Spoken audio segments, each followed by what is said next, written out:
আজকে রাজনৈতিক অঙ্গনে গুরুত্বপূর্ণ বিষয় ছিল, সবার কৌতূহল ছিল বিএনপির দিকে, যে বিএনপি কেন প্রধান উপদেষ্টার সঙ্গে কোন এজেন্ডা নিয়ে দেখা করতে যাচ্ছে।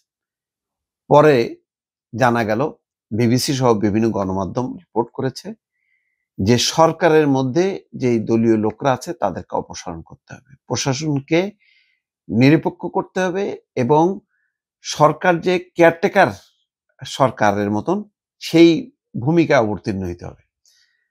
তো দেখেন, কথাটা প্রাসঙ্গিক।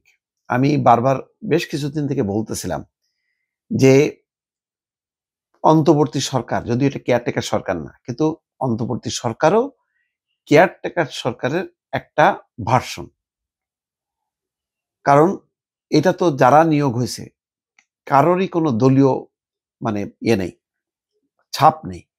তাদের একটাই যে তারা শেখ হাসিনা রেজিমের ব্যাপারে নানাভাবে সমালোচনা করছে, তারা পছন্দ করেনি, অনেকে বিরোধিতা করছে।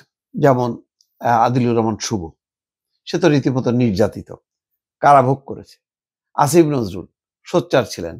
বাকিরা যেমন ব্রিগেডিয়ার সাখাওয়াত বলেছেন, লিখেছেন, উপদেষ্টা তহিদ হোসেন অনেকেই বলেছেন। আবার অনেকে একেবারে কিছুই বলেননি, এটাও সত্য। কিন্তু এর ফরম্যাটটা হলো এই যে এটা অনেকটা কেয়ারটেকার সরকার, কেয়ারটেকার সরকারের বড় ভার্সন, যেহেতু বড় সময় ধরে আছে সেটা বলতে পারেন যে একটা লম্বা সময়ের একটা কেয়ারটেকার সরকার।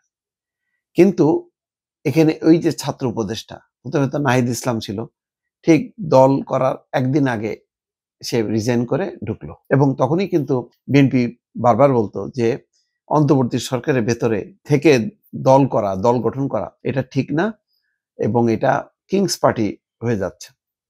এরপরে উনি গেলেন, বাকি দুইজন যাননি।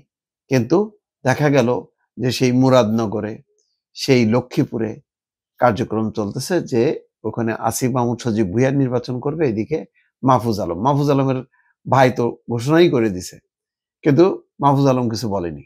তার মানে এক ধরনের নীরব সমর্থন।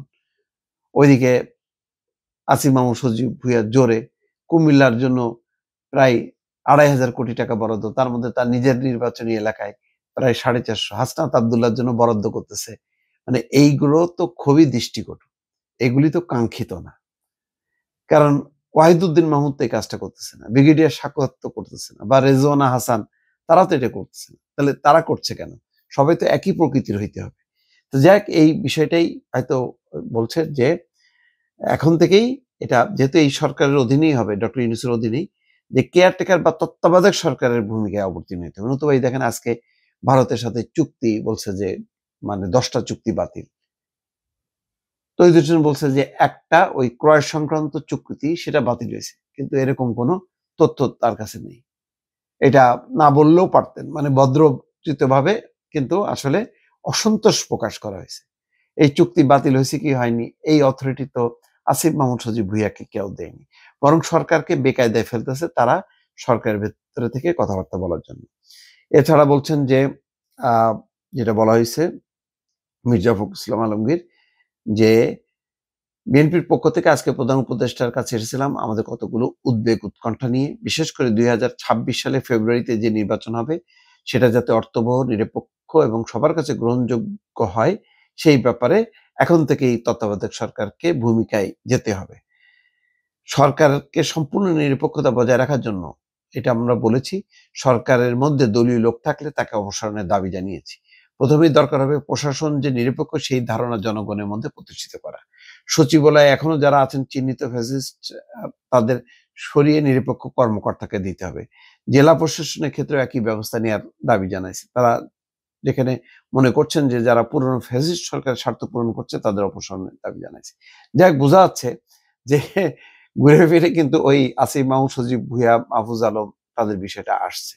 তো এখন তারা নিজের থেকেই যদি একটু সরকারকে রেহাই দেয় সবচেয়ে ভালো হয়, না হলে জিনিসটা খুব বিব্রতকর হবে। এখন জামাতও তো চুপ করে বসে থাকবে না, জামাতের সাথে তো এনসিপি লেগে গেছে, এখন তারাও এই একই কথা বলবে। তো আসলে এখন যেহেতু সময় বেশি নেই, 3 মাস 3.5 মাস, এখনই এই অন্তর্বর্তী সরকারকে পুরোপুরি একটা কেয়ারটেকার সরকারের রূপে আসতে হবে। এটা হচ্ছে মোদ্দা কথা।